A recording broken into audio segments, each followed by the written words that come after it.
Welcome to Empowering Your Soul with Lisa Ouellet. If you're ready to make personal changes in your life and the lives of those around you, get ready for an hour of encouragement, enlightened guests, and engaging stories. Now, here is your host, Lisa Ouellet.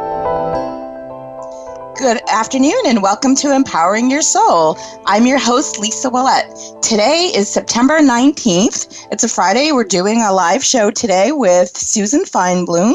She's going to be coming on as my guest in a little bit. I wanted to take a moment, though, to just touch base about last week's show. I had a lot of positive feedback. I really want to thank Pat and Bryce of Illuminated Evolution Canada. I know that we did a show on spirit animals, and I had such a lot of positive feedback about that show. They told me my spirit animal was a rabbit, and I know I personally had a breakthrough after hearing that. I went into a meditation that day, and something that I'd been kind of, struggling a little bit with was kind of cleared up for me. So I just really wanted to thank them for sharing that with me. What I'm going to be doing actually is I'm going to be launching weekly videos on YouTube, on the YouTube channel. So I have a YouTube channel. It's Lisa Ouellet. It's my name. So thanks to their guidance, I had been procrastinating about doing that, and now I know the rabbit told me it's okay to go forward and do that. So most of my radio shows are already on that channel, but I would like you to be able to follow me there if you'd like. I also had some great feedback from Maria, the caller, who called about, she had a pet cow, and she said it was fantastic to hear that the information that was given to her, it was just such a pleasure, and that they're here, her and her cow are each here to assist each other on their journeys, and that's such a special message to have gotten for her. I also got a lot of positive responses to last week's card reading. Again, thank you to all of you who are taking the time to write into me to let me know how much these are helping you. A special thank you to Kathy T. of Manchester. Your words were just very encouraging, and I'm so glad that my readings are helpful to you and are resonating with you on a soul level. That's why I love what I do, and that's why that's why I do this show and try to get my messages out to everybody in such a positive way. So today, that being said, today I have Susan Feinbloom. She is going to be my guest. She wrote a book called Clairvoyant Psychotherapy. Let's see, something about Susan here. She earned a master's degree in social work from Hunter Graduate School and is a licensed clinical social worker. She's also studied at Shared Visions, the Berkeley Psychic Institute, Church of, Asclepian.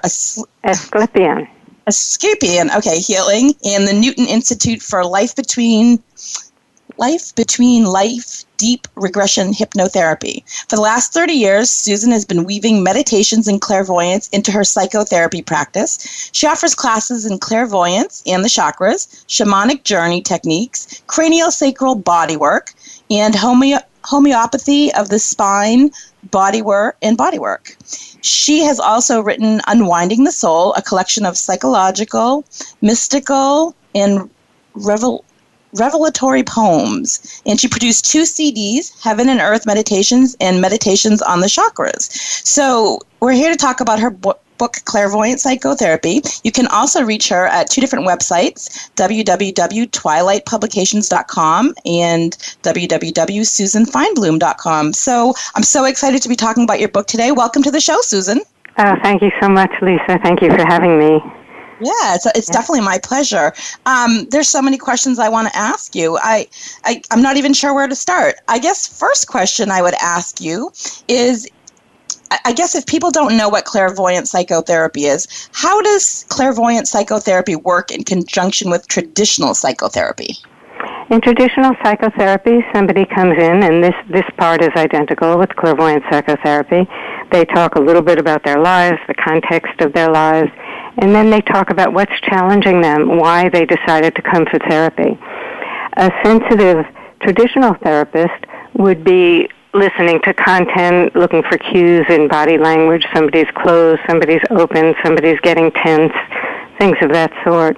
In clairvoyant psychotherapy, I'm watching the energetic anatomy.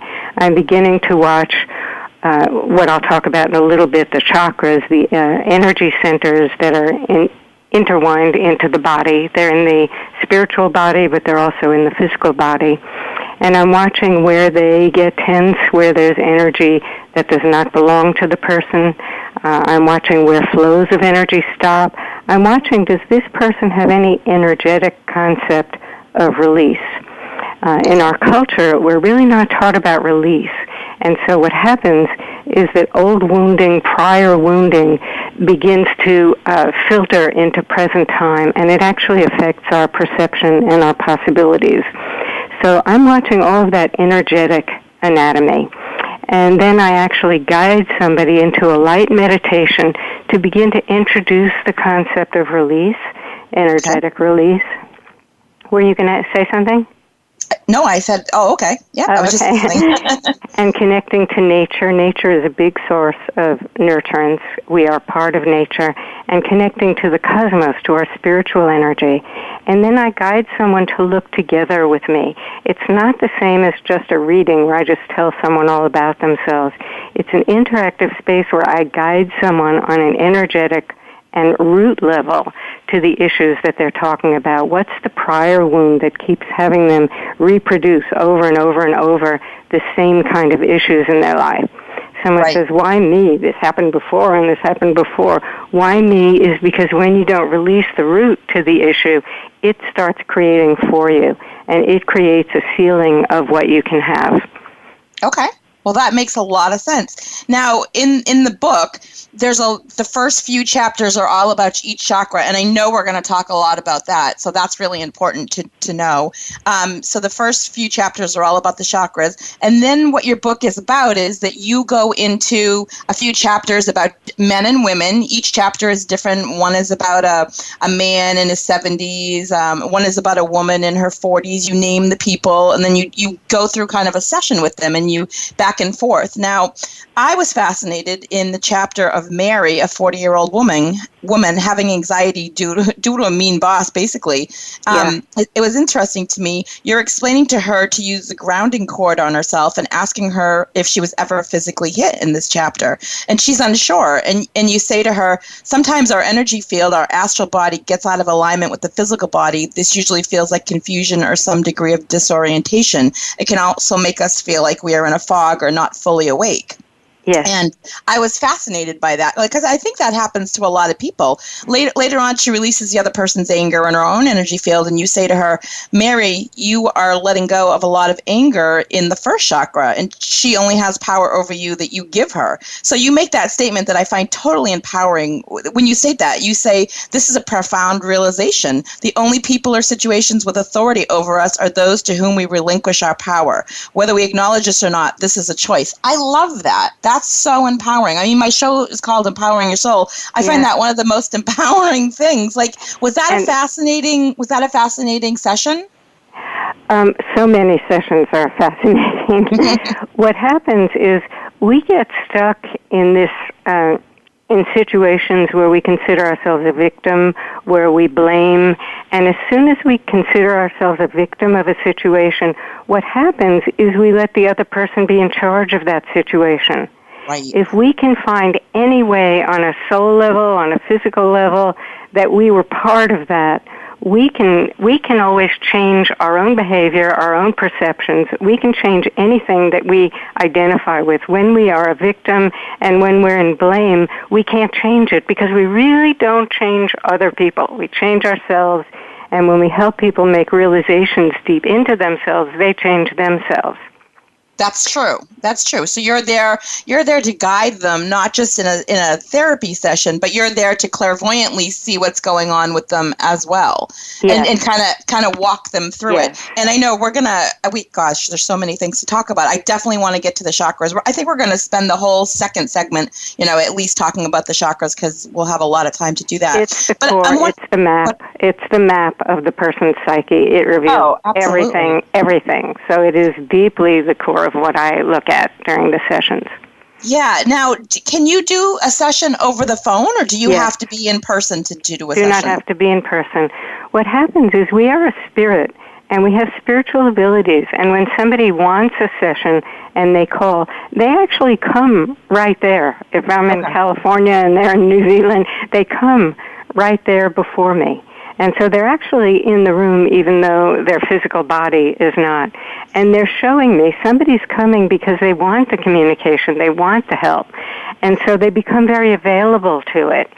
And that's a very big, when somebody is available to change and transformation, it will happen. When somebody is closed, it won't happen. There has to be some level of availability. And when somebody calls on the phone, they're as available as someone who can come to the office. Oh, well then, after the show, you might be hearing from me as a client at some point. I'm always interested in trying new things. Yeah. I wasn't sure because I'm thinking I'm in New Hampshire. I don't know. I know that I can do healing energy sessions for people in different places, but every energy concept is different. So that's good to know. So if you're, no matter where you are, if you're looking for a session with Susan, you can definitely contact her. Yeah. Check out her website and get in touch with her. That's wonderful. So do you have to be a psychotherapist to benefit from the method of what you do? No, not at all. People come for classes who are just interested in opening their spiritual abilities. The misconception about spiritual abilities is that they're something that is taught. They're not taught. They're remembered. We all have them. Just as we have a physical anatomy with 2 arms, 2 legs, even if someone has a broken arm, they still have that physical anatomy. We have a spiritual anatomy. We have the chakras. We have the meridians. We have clairvoyance. We have clairsentience, the ability to feel what someone else is feeling. We have telepathy. These are all already ours. What's happened is that if you have an ability that nobody ever talks about in your life, you don't develop it. You don't even know about it. But if all of a sudden you begin to tap into who you are and begin to release the imprints of what you're supposed to be, what the culture wants you to be, what your parents want you to be, you begin to release the very deep need for everybody's validation. I need everybody to like me. The first psychic ability comes into play right away, which is that we all read what somebody wants. That's a second chakra, which we'll get to, ability to know what somebody wants of me. And when we're very programmed to need everybody's validation, we start to become that. We get miles off our path by needing to be what everybody wants us to be and never tapping in, who am I? What's my brilliance? What's my talent? What am I here for? Because when we start to align to that, it's almost like a click, like a loud click. Yes, I'm on my path. I'm doing right. This is my work. I don't need to suddenly be an engineer. No, this is what I'm doing. Right. Oh, wow. That's very powerful. It's very powerful. It's the most profound thing is as you clear the wounding, which limits your perception and controls your perception, you start to tune into pure you. Okay. Pure you. What is your energy? What's your color in the chakra? What are you doing? What do you want to do? What are all the excuses you've used to never do what you want to do? It won't make money. It's bad. I can't be an artist because an artist lives in the gutter or something. Yeah. It's what is the programming? And beginning to release that and open up to why you even took this body. Who are you? And what do you want to do? Okay. Well, wow, that's very profound. In your introduction, you talk about victim energy.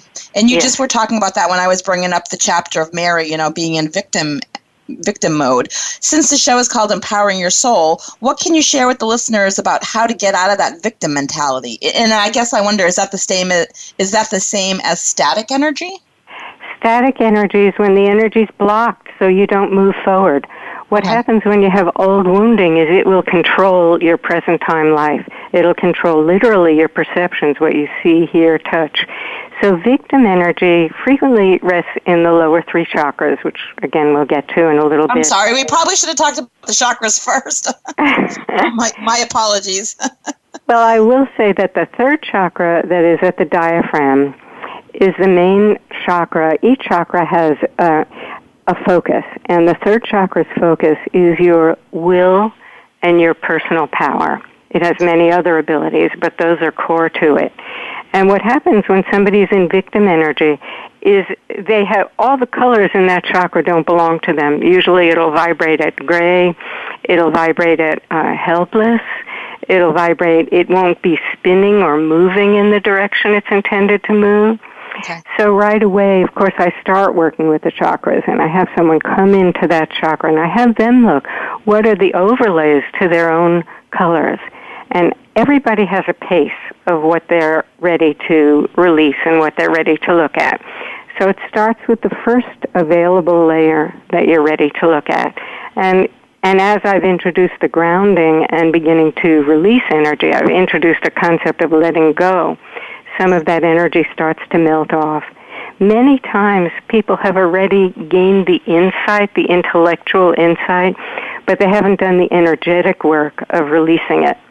So sometimes people come, and once we get things in movement, they're good to go. Absolutely. I can see that happening. Absolutely. Yeah. Movement is the key. If I had to define healing in one word, I'd say movement. If I had to define illness in one word, I'd say static. Yeah, that's great. That's actually, when you just said that it's blocked, that makes a lot of sense then. So illness is static energy, right? Yeah. Okay. The other thing about blame and victim is that we are very connected up in the universe. And when we're holding anger towards someone, blame, what happens is we have a cord of energy. It's not visible to ordinary sight, but to clairvoyant sight. Right. And we send energy back and forth to this person. It's as if we never let go of them. We're constantly sending some toxic anger. We're receiving toxic anger. But we're growing. Our energy is going there all the time, some percentage of it. And so we're doing something, we so don't want to think about this person. They've been so mean to us. They've been whatever. And yet we're carrying them as if in our pocket all the time. Right. And I'm familiar with that cord. I know a lot of times I have people cut that cord with Archangel Michael, but it does grow back because we're so connected to that other person. Yes. We are we're connected in the universe. We're really not that separate. And you see it when you see the higher chakras, when you start to see the energy field, the etheric body and the spiritual body around us. You see that. And you mentioned something before about when we're kind of disconnected and talking about Mary, when we get disconnected. Literally what I'll see when somebody can't find nourishment from their food or from herbs, I'll literally see their spiritual body not aligned to their physical body.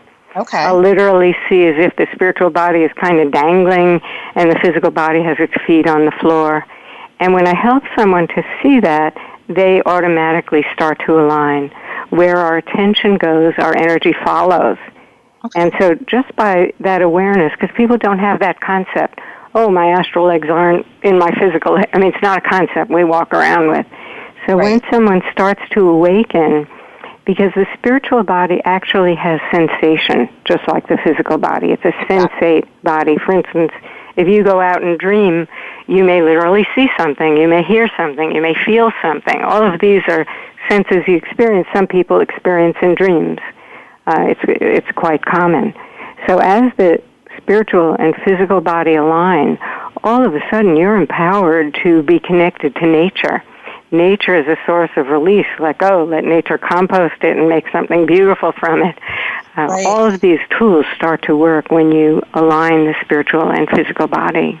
That's excellent. Well, I want to take a moment here to stop, and then what I'm going to do is we're going to come back after the commercial break, and we're going to talk about the chakras, because that's so important. And we probably should have led with that. My apologies. I got so ahead of myself because I was so excited about the book. But so we're going to stop right here for a minute. If anybody wants to call in with questions for Susan, you can call us in at 1-866-472-5795. That's our call-in number.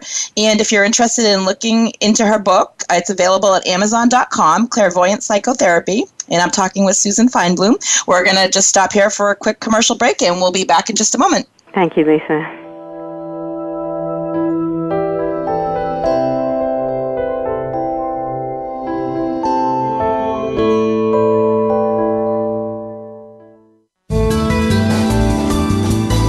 This is the Voice America 7th Wave Channel. Lisa Ouellet is honored to assist you as you move forward from imprisonment to empowerment. Individual intuitive sessions are available in person, by telephone, or via Skype. Visit www.lisaouellet.com. While there, you can also find information about 1 hour and half-hour Reiki sessions, life coaching, and tuning into your intuition classes. These classes will help you learn to trust your intuition and tune into yourself more easily. Mention that you heard about us on Empowering Your Soul and receive 10% off your next session. Visit LisaOuellet.com today. We all hold a spiritual database, as it were, within our hearts and souls. But at times, it can be difficult to access this resource. On Akashic Therapy, Unlock the Records of Your Soul, host Amanda Romania will help you to tap into this valuable part of our subconscious. Once you've done this, you can open up your life to a far greater happiness like you've never experienced before. Become a messenger for change and a higher purpose.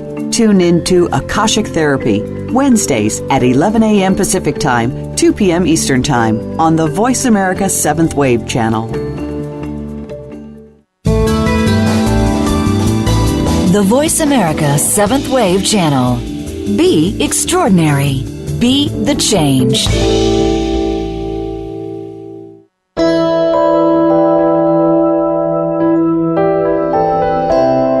You are listening to Empowering Your Soul. To reach Lisa Ouellet, you may send an email to lisauellet@comcast.net. That's lisauellet@comcast.net. Now, back to Empowering Your Soul. Welcome back to Empowering Your Soul. If you're just tuning in now, I'm your host, Lisa Ouellet. Today I'm talking with Susan Feinbloom. She is the author of Clairvoyant Psychotherapy, which is available at Amazon.com. And if anybody would like to reach her, she can be reached at twilightpublications.com or susanfeinbloom.com. You can also reach me anytime you like at lisauellet.com. And you can follow me if you're on my host page now, my radio show page. You can follow any of the tabs on the right-hand side there. There's a Facebook link, a Twitter account. You can follow me anywhere. I'd love to hear your feedback. So get in touch with me anytime about the show. Susan and I were just talking prior to the commercial break. She was sharing so much information about victim and static energy, and she was mentioning something about classes. So Susan, right before we start talking about the chakras, I'd like you to be able to share with the audience, with the listeners out there. You do teach classes on what you're talking about, all this, the psychotherapy. Is that correct? The clairvoyant psychotherapy? Yes, I teach multiple levels of classes. I teach a class that's just about clairvoyance and the chakras for anybody that wants to explore themselves deeply. Wherever a class is arranged, where there are enough people in an area to take the class, I will travel to teach. I teach locally in California. I've taught several sections out on Long Island, and also just finishing up a group that's kept together for 3 years in Connecticut. Awesome. So I do travel to teach where there is enough interest. And the clairvoyance and the chakras is not specifically for psychotherapists. It's for anybody that wants to explore deeply their own spiritual nature. It goes beyond what a lot of books talk about, the intellectual, the color of the chakra and the name. I look from a different point of view. I look from the psychological, spiritual. What are the energies and imprints that are not yours? What's blocking your own energy? What are the colors and your very own talents and brilliance in each of the chakras? So we explore all kinds of spiritual abilities. Meditation is a deep part of it because meditation is your pathway inward. And if we don't bother to go inward, we will have a very external life. Okay. We'll have So the importance of meditation is to go within and do what? When we go within, we start to find out on deeper and deeper and deeper, it's progressive levels, who we are and our own deepest essence. When we're external, we tend to just choose the best of what 3 people are telling us. You should be a doctor, you should be a lawyer, you should be an Indian chief, and you choose the best of what's offered out there as opposed to going in and finding out what you want. So it's a very different kind of life. Once we have some pattern, there are many, many kinds of meditation, and there's many ways to go inward. Someone might be a gardener who's very meditative in their practice. Many ways to go inward. But going inward is really important in finding out who you are, listening to your inner voice. Okay. Oh, no, that's great. I hope that a lot of people that are listening know how to meditate, but if they don't, you're giving them extra tips on what they can do. So to kind of go within deeper. I want to make sure we don't run out of time here. Okay. So you talk a lot about the chakras in a lot of the first few chapters of your book. So how do you find the chakras useful in your practice, and how do you integrate them into your sessions? And do you want to share a little bit about what each chakra is to the audience? Yes. Some people out there might not know what chakras are. Yes.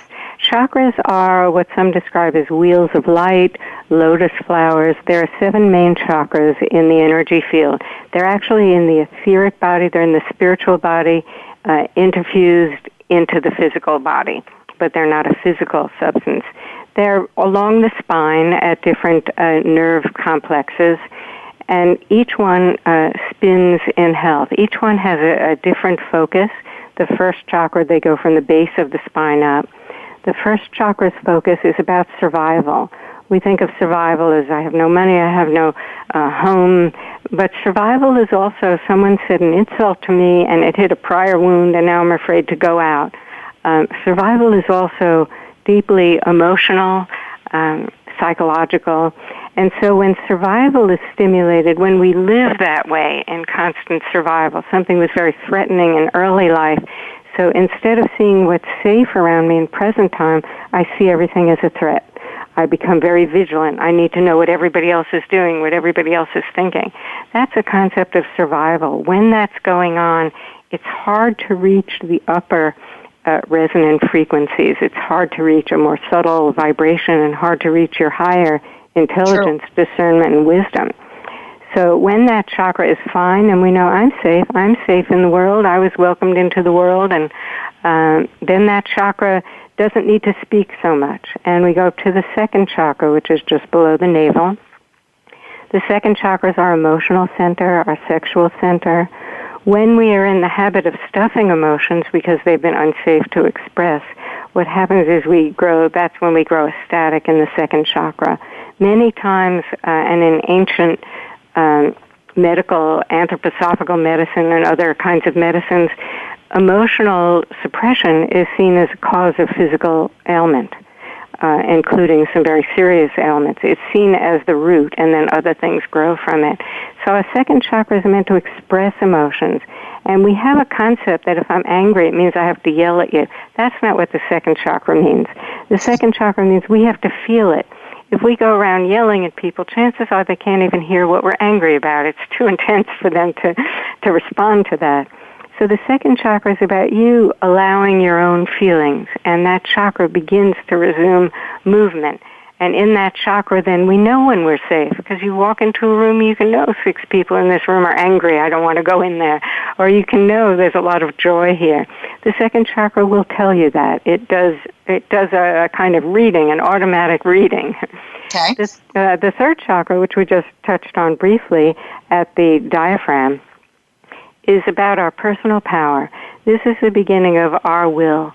Are we living according to our will?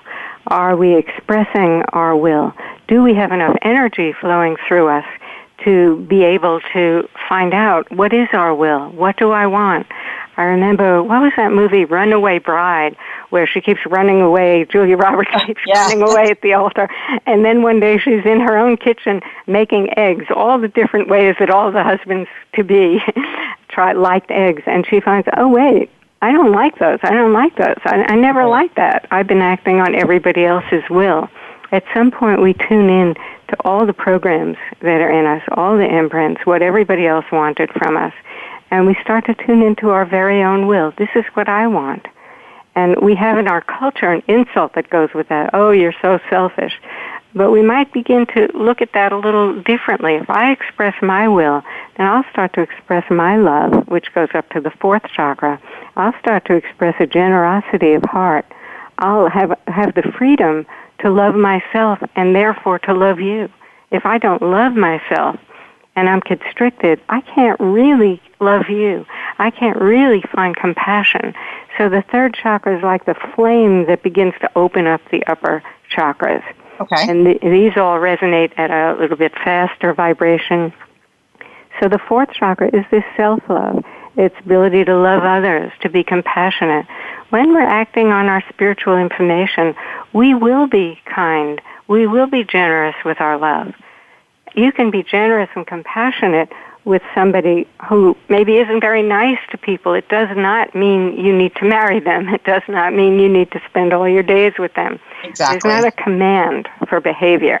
When we separate that, I can be compassionate. I can see why this person is having this difficulty. And that takes us to the fifth chakra, which is our communication, our expression of our will. So here the fifth chakra and third chakra are talking, the will coming up to the fifth. And yes, I do speak my mind. I represent myself in this world to be who I am. And in freedom, I allow some people to not like that, to judge that, and others to like it. It's not going to be the same for everyone. That's right. The expression. As that happens, my creativity starts to flow. And that is an abundant energy in the universe. And that takes us up to the sixth chakra, which is what we call the third eye, our clairvoyant center. And clairvoyant means clear seeing. Clear seeing. I simply see. I see beyond. I see when somebody is telling a lie. I see their energy center kind of contract like an anemone, the way it kind of closes up. I see when someone's defensive. I see when someone's pushing back. I see when someone's aligned to themselves. Clear seeing. Clear seeing, simply clear seeing. And the crown chakra, which is our connection to divinity, to our guidance, to truly knowing who we are, to our highest wisdom. So as we meditate, what happens as we bother to go inward, we tune in deeper and deeper to the ability of these chakras. And it's a constant. I've been meditating for about 40 years, and it's just a continuous growth. It's not like it has an end place. Right. It's just things keep opening, and the world gets larger, and possibilities get larger, and everything becomes much more accessible. It's a miracle, brilliant, luminous world out there, and in here. And that's what happens with meditation as we come to know our spiritual anatomy and tune into it. As soon as your energy and attention goes somewhere, you automatically start a healing. If somebody's talking to me about a wound that's hurting them so much, but no energy is flowing, I say it's just a story until they start this internal movement. It's just a story that has no healing value. When they start this process of grounding and releasing from the first chakra into the center of the planet, they've connected to nature, they've connected to the cosmos. Everything they say is already a healing for them. They're already transforming it. So you mentioned grounding. So what is the importance of grounding before starting your healing sessions? Okay. Grounding is the ability to release. It's this first chakra that we talked about that holds so much survival, and in some people a lot of feelings of being unsafe. As we start to ground that, we create an image perhaps of a waterfall from that chakra going right into the center of the planet. It's as if we pull a plug and let some of this wounding that's charged right on a cellular level, we start to let it out. As we clear a wound, what we're actually clearing is a charge on a cell, on the cells, and you still have the memory, but you no longer have knee-jerk reactions. You say something, and I'm reactive, I'm all angry, or I'm all upset. We clear our reactivity and come into discerned response. Huge difference. Well, let me ask you this. What if you're the calm, sane one you're interacting with a person who's not in charge of their emotions and whose chakras are all out of balance? How can you deal with that? Well, it depends on the kind of interaction. I'm very privileged that people come to me in that state, and I have permission, just by virtue of them coming to me, I have permission to say, I need you to stop right now. I want you to start to say hello to yourself. I want you to start to imagine a big grounding cord from the base of your spine to the center of the planet. If somebody's coming to me just kind of on the street, I'm in pedestrian mode, not in my psychotherapy mode, and they're full of that chaos and perhaps throwing energy at me, I might not engage in that interaction. I might say, "Oh I'll talk with you." no, I'm sorry. Maybe I didn't explain that correctly. I meant like if somebody comes to you for a session and they're in control of their emotions and their chakras are pretty well balanced or whatever, but they're having a dealing with somebody in their life that is completely chaotic. How do you balance? I mean, could a client come to you if that was their situation? Yes, they could. And what I'll teach is not just the meditation pattern, but I'll also teach them how to define their space. We have a space. If someone from outer space looked at us, we'd look like a large luminous egg, like an oval that went about 2 feet above your head, below your feet, wider than you side to side and front to back.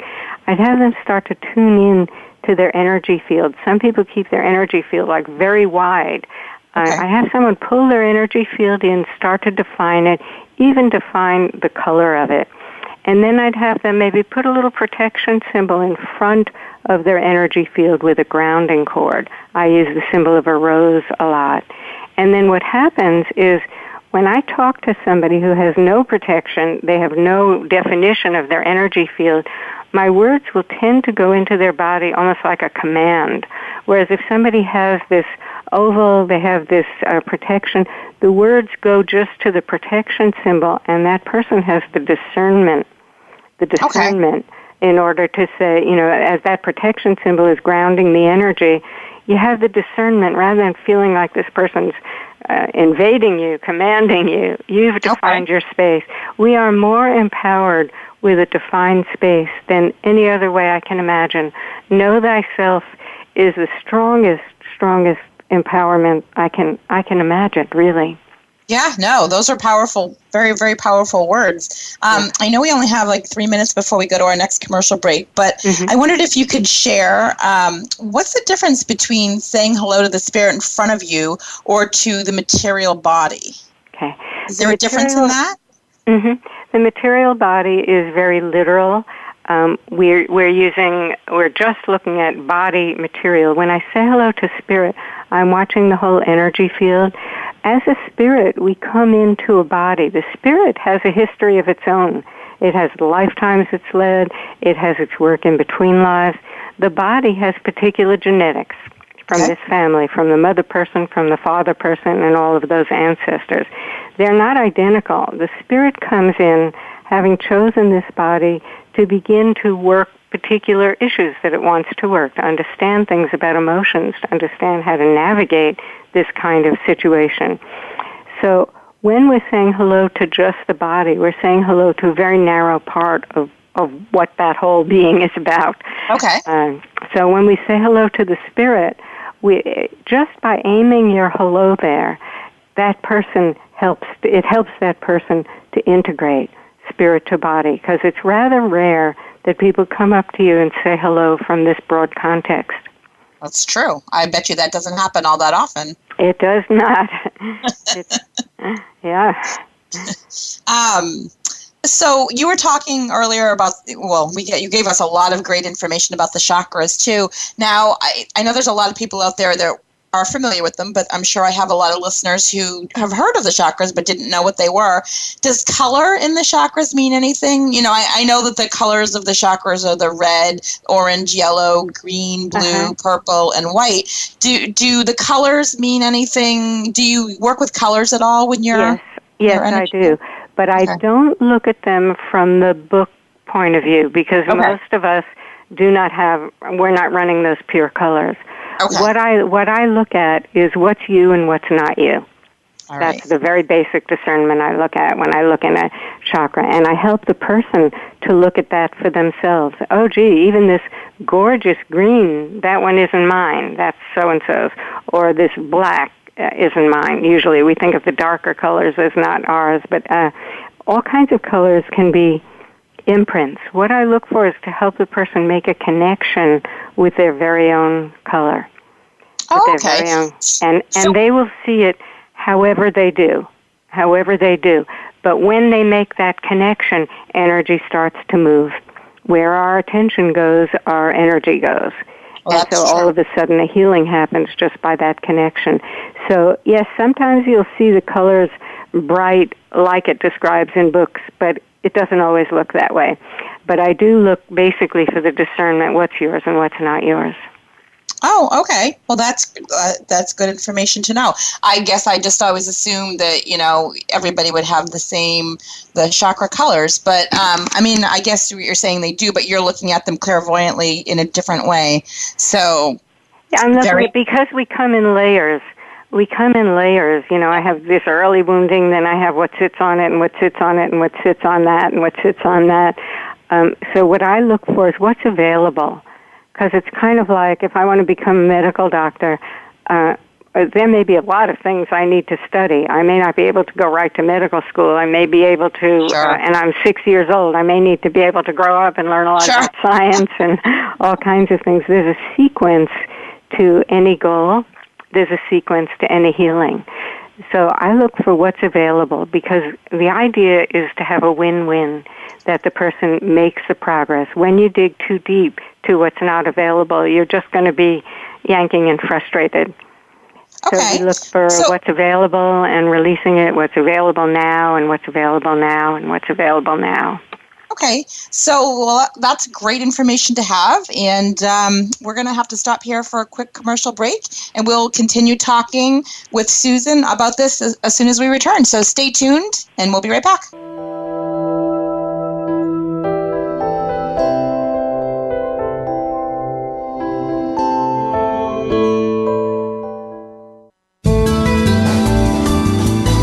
The Seventh Wave Channel on the Voice America Network. Lisa Ouellet is honored to assist you as you move forward from imprisonment to empowerment. Individual intuitive sessions are available in person, by telephone, or via Skype. Visit www.lisawillette.com. While there, you can also find information about 1 hour and half-hour Reiki sessions, life coaching, and tuning into your intuition classes. These classes will help you learn to trust your intuition and tune into yourself more easily. Mention that you heard about us on Empowering Your Soul and receive 10% off your next session. Visit lisawillette.com today. Step into the doorway to conscious choice, greater health, and well-being. Attain the balance that you've been seeking. Tune in and turn on 1111 Talk Radio. Feed the mind. Embrace positively. Release the tension. Step out of fear. Host Simran Singh will help you broaden your mind and open your heart toward a greater understanding of how to take charge of your life. 1111 Talk Radio is here every Thursday at 7 p.m. Eastern Time, 4 p.m. Pacific Time on 7th Wave Network. 1111 Talk Radio, because shift happens. Be visionary. Be extraordinary. Be the change. This is the 7th Wave Channel on the Voice America Network.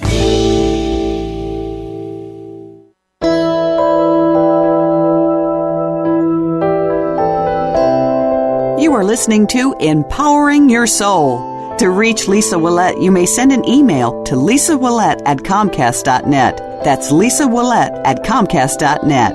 Now, back to Empowering Your Soul. Welcome back to Empowering Your Soul. If you're just tuning in now, I'm your host, Lisa Ouellet.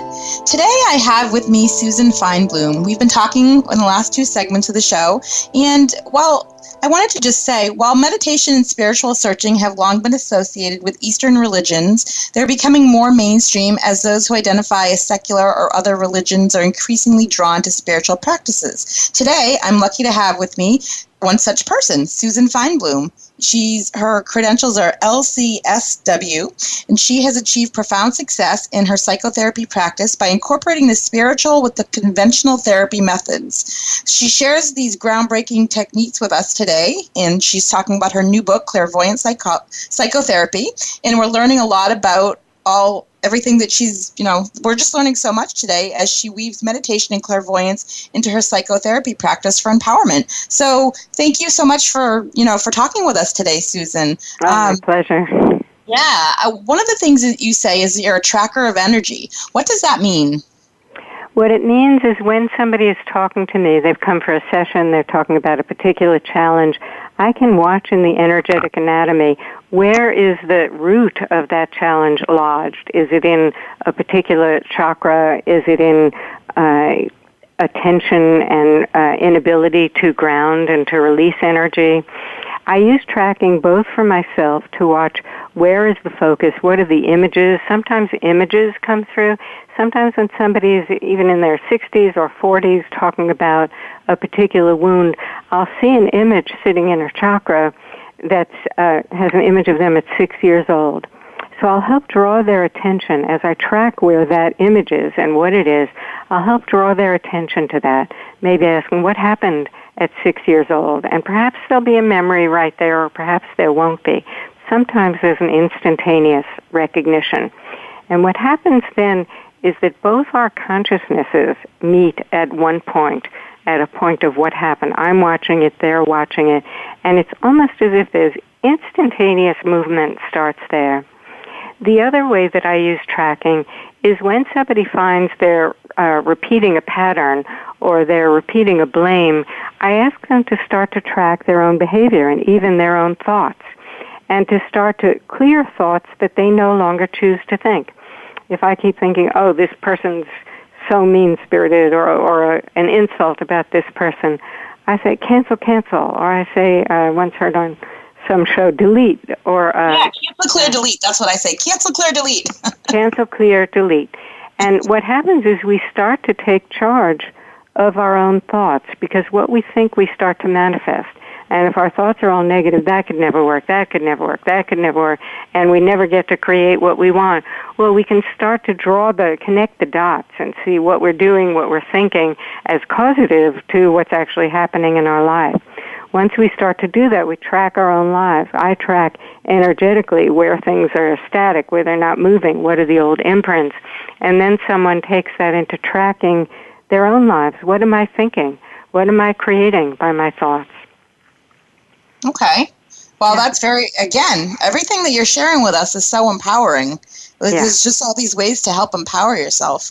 Yes. But it sounds like you're helping the client to empower themselves as well too with your abilities. So. I'm helping with my abilities, and as they find these origins, things begin to return to movement in an amazing way. So it's what I call, back your other question about that hello to spirit. Yeah. That draws so much more information to the surface than the hello to the body. Okay. The hello to the body has many more just straight limits. And even when we think of physical disease, I have a number of doctors that want their patients to see me to look at the spiritual, the energetic aspect as they work on the medical. And it's an amazing marriage to have the two work together. Absolutely. Well, so everybody listening in, if you didn't know anything about chakras before, you've been well informed today. Susan's been very, very helpful in explaining all the chakras and how she uses them in her practice. And her book, which I'm looking at right now, beautiful cover of the book as well too. I love the colors on the cover, and I love that. It was a great read. So much information. First few chapters, like I said, I'll describe a lot of the chakras. There's a chapter on each chakra, and then there's so many different stories. There's a story on Jeff, a 70-year-old man, and there's the story of Mary and Jack, a 45-year-old man, and so many. Carolyn, she's a 63-year-old woman, and each story is different, and it tells a little bit about different situations that you're going through in life. So you might be really able to relate to one of those. So definitely check it out on Amazon.com. Her book is available there. Like I said, she teaches classes. She's got some CDs out. Websites she can be reached at are twilightpublications.com and susanfeinbloom.com. So, and that's SusanFeinbloom.com. So anything else you'd like to share with us, Susan, before we say goodbye? Oh, I think that's great. Right there. That's it.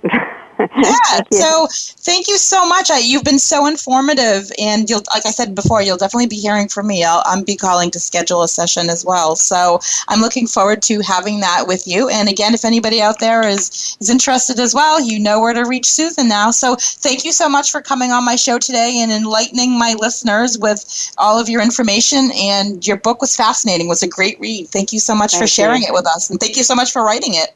Oh, My pleasure. So it was nice talking with you, and I hope you have a great week. Thank you so much, Lisa. Wonderful to be on your show. Thank you again. Absolutely. And I'm going to do my weekly readings now. The weekly reading that I do every week. I'm going to change things up a little bit this week. Since I'm going to be doing my YouTube videos and putting weekly card readings on there, I think what I'm going to do for today is just do a card reading for the weekend. So today I've decided to use my Energy Oracle cards from Sandra Ann Taylor. I'm going to shuffle these cards now. Hear me shuffling. So the reading will be for today, tomorrow, and Sunday, the 19th, 20th, and 21st. All right. So the first card I have here is Rest and Rejuvenation. The second card I pulled was Appreciation. The third card I pulled was Cornucopia. So the first card, the Rest and Rejuvenation, the message for this card here, it indicates that it's time to make time to relax. We should start taking more time coming up to engage in leisure activities. Maybe things that make us, that relax us. They don't have to be just laying down, being quiet, and just meditating. But you could go apple picking with your family and then go home and make a nice apple crisp together as a family, or go for a nice car ride together, or just sit down and watch a good movie together. Things that are restful and rejuvenate your soul. Make time, make rest time a priority for yourself, and do gentler activities that get you ready for all the planetary occurrences we have coming up. We're coming up to that. We are in the shadow of Mercury retrograde right now. That's coming up pretty soon, and we're also coming up to some eclipse energy coming up soon. We're coming up to our last eclipse of the year, so now's a good time to go within, to set goals. We're able to, I guess, give our body and soul the time it needs to rest right now. Appreciation, that's choosing gratitude. Make it a point to just be as thankful. Every day I get up this week, I'm here in New Hampshire, we're enjoying beautiful fall weather, and I've been so thankful in this fall season, not even fall yet, but to just make it a point every day to be grateful for the weather, for things that we have. It can be something as simple as getting up in the morning and being thankful that you can walk to the bathroom, or being thankful for being able to read, a book, or being able to listen with your ears to this show. I mean, something doesn't have to be huge to have appreciation for it. But, they want you to just take time to appreciate the smaller things, and then you can start to appreciate the larger things in life as well, too. Just start with weather, anything that you want to appreciate. And then this appreciation decision that shifts our consciousness from lack of mode, which is a negative vibration, to value mode, which is a positive vibration, and you're guaranteed to bring blessings into your life with that. And then the third card kind of comes up with that was Cornucopia. So this is basically a blessing card. It's wishes fulfilled. An abundant harvest and great blessings are on your way. They're waiting for you to reap them as a reward from the universe. So it could be job fulfillment, romantic love, or financial riches, anything like that. It could be all three combined, but you deserve it for all the hard work you've put into it, and you've done the heavy lifting part. So be prepared to reap the benefits, and I guess to the cornucopia, just the harvest is there for you. So in this weekend, do things that relax you, be appreciative of the time that you have with everybody, and the universe is rewarding you for it. It's all your hard work paying off, getting ready to enjoy the significant blessings that are coming your way. So that being said, again, I'm going to be doing YouTube readings. I would love to have you follow me. I really do love hearing from all of you. So please keep your emails coming to me. You can reach me at lisawillett@comcast.net. I happen to be running a Facebook special right now for readings. So if you're interested in that and you're a first-time listener, mention the show too. You get a discount as well for that. Next week, I have palmist Frederique Harrell. She is from Canada, and she's going to be my guest. She's going to be offering a few palm readings. I know that I sent this out a little while ago. Some people have sent me in photos of their palms that I've forwarded to her. So she'll be doing a few quick palm readings, and she'll be enlightening us about all the lines and the mounds and everything to do with the palm. And that's going to be a fantastic show. I'm very much looking forward to having her read my palm as well, too, and seeing what's in store for me. The palm is a roadmap to the future. So everybody's is different and unique, and we're all individuals. So everybody has a different future and a different path. So everybody, thank you so much for listening. Again, I'm going to thank my guest, Susan, for being on today, and try to check out her book, Clairvoyant Psychotherapy. And I want to thank everybody for listening in. Have a great weekend. TGIF, everybody.